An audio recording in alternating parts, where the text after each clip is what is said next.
Kisha e Shën Nikollit në Krutje të Sipërme, një nga objektet më të vjetra të kultit në Myzeqe, po shkon drejt degradimit të plot. E ndërtuar rreth shekullit të 15 dhe e shpallur monument kulture i kategorisë së parë, që në vitin 1967 ajo mbetet ndër të paktat monumente të kësaj rëndësie që nuk ka përfituar restaurim prej dekadash. Kisha e Shën Nikollit daton si kishë rreth viteve 1450, por është rindërtuar në vitin 1800 dhe pikturat murale të kishës janë të vitit nga 1806 deri 1811 që kanë përfunduar. Kisha frekuentohet nga populli, shërbesat bëhen çdo javë, është një kishë e vjetër, por është për të ardhur keq. Ndërhyrja e fundit në këtë kishë daton në vitin 1922, ndërsa sot dëmtimet janë të dukshme pothuajse në çdo pjesë të saj.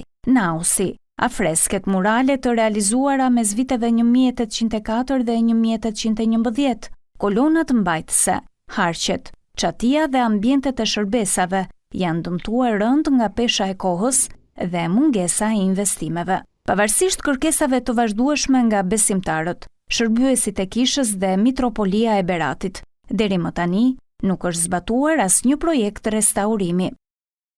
Ka nevojë për rikonstruksion. Kanë ardhur shpesh inxhinierët e monumenteve, drejtori i monumenteve ka ardhur vetë këtu, e kanë parë gjendjen, bilet para një viti kanë qenë dhe është monitoruar edhe me sensor.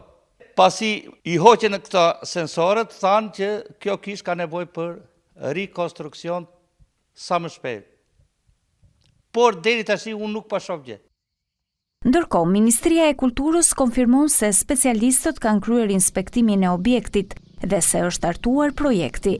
Janë paraqitur kërkesat për financim dhe ndërhyrja do të nisë sapo të miratohet buxheti.